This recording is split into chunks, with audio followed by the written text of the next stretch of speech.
Welcome to the Slop Temple. We pray this video helps. You start by preparing both apps so navigation and dispatch run smoothly. Open Waze first and enter your destination or save frequent addresses. This ensures quick routing when a job appears. Then open Grab Driver and stay logged in with background location enabled so jobs arrive while Waze is active. Once done, link your mental workflow: Waze for navigation and traffic, Grab for job management. Make sure both apps can use location, otherwise routing or pickups will fail. After you accept a job in Grab, tap the navigation option and select Waze as your default. You do this because Waze offers live traffic and fastest route rerouting.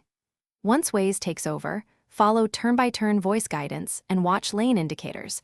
They reduce missed turns and delays. Meanwhile, keep Grab accessible for passenger notes or changes. Use quick app switching gestures or split screen if supported. Make sure to confirm pickup location with the passenger when you arrive, using Waze ETA as reference. To complete a job, stop Waze navigation and then mark the trip finished inside Grab so earnings register correctly. If you notice a route mismatch between Waze and Grab's PIN, manually confirm the passenger location and update the pickup or destination in Grab before ending the ride. If GPS accuracy drops or Waze won't reroute, quickly toggle location services or restart both apps.